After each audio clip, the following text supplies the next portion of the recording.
सुनिए, मैंने सुन लिया, आप दोनों की बात सुनी और दोनों को मैंने कुछ टाइम के लिए एक दूसरे की बात रखने का मौका भी दे दिया, लेकिन मुझे अब तक ये समझ में नहीं आया, अगर किसी तरह की कोई गड़बड़ी नहीं होती, कलीमुल साहब मुझे बताइए, अगर किसी तरह की कोई गड़बड़ी नहीं होती तो कोर्ट जो है वो इस तरीके की ईडी को या सीबीआई को मौका देता कि जाइए यहां कर लीजिए पूछताछ, बेल मिल गई होती ना अब तक तो।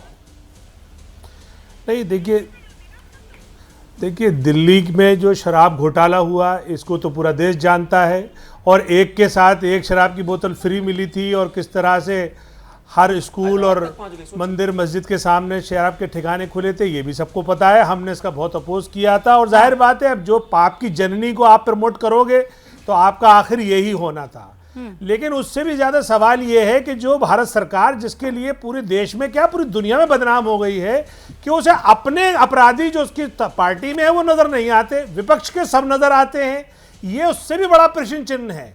भारतीय जनता पार्टी और नरेंद्र मोदी जी और उनकी पूरी सरकार पे ये सवालिया निशान है। हाँ, कलीमुल साहब आपके साथ चाहे वो गृह मंत्री हो टैनी जी, चाहे वो आपके मुख्यमंत्री, एक चीज क्लैरिफाई कर लीजिए, वो के कविता जी से कल मेरे ख्याल से पूछताछ होने वाली है ना सर? आप टीआरएस के साथ हैं कि नहीं है? और इसी मसले में के कविता से पूछताछ होने वाली है, तो आप मुझे ये बताइए कि आप यहाँ दिल्ली में जो कांड हुआ उसके खिलाफ है केजरीवाल को लेकर, लेकिन उसी केस में पूरा का पूरा संलिप्तता के चक्कर में के कविता से पूछताछ हो रही है, उनके साथ है। कैसे कर लेते हैं आप ये?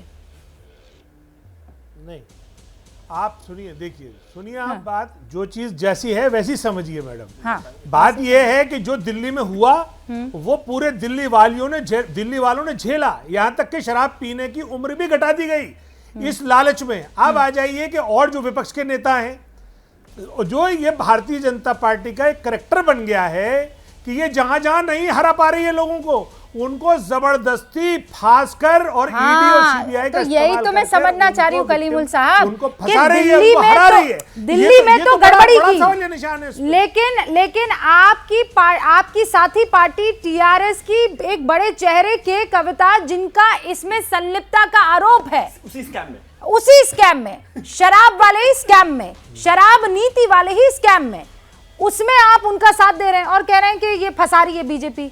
तो ये बीजेपी केजरीवाल को नहीं फंसा रही, लेकिन के कविता को फंसा रही है उसी शराब नीति में। देखिए बिल्कुल ये ऐसी केस है, नहीं ये बिल्कुल ऐसे केस है जैसे अब जैसे एक साहब पे 12 लाख करोड़ उनके गायब हो गए, और उन पे पूरी इंटरनेशनल लेवल पे उन पे आरोप लगे, लेकिन ना ईडी को नजर आए ना सीबीआई को नजर आए। अब आप बताइए कौन बचा रहा है किसको? तो सवाल क्या है, अब उससे ध्यान भटकाने के लिए तमाम विपक्षी पार्टियों को घेरा जा रहा है।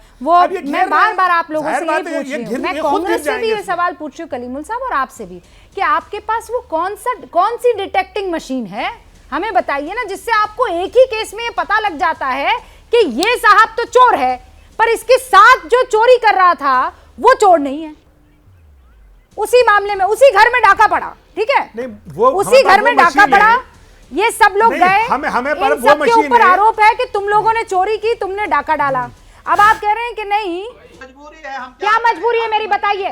मैं अभी आपको बताती हूँ कि मैंने ओए होए नमकीन के चटकारे लेते हुए टकटकी मार के डिबेट शो को पॉज रिपीट कर के देख रहे हैं जोगिंदर जी। इनकी तरह आप भी देखें अपनी फेवरेट डिबेट्स को रिपीट कर, और डाउनलोड कीजिए एबीपी लाइव ऐप अपने स्मार्ट टीवी पर।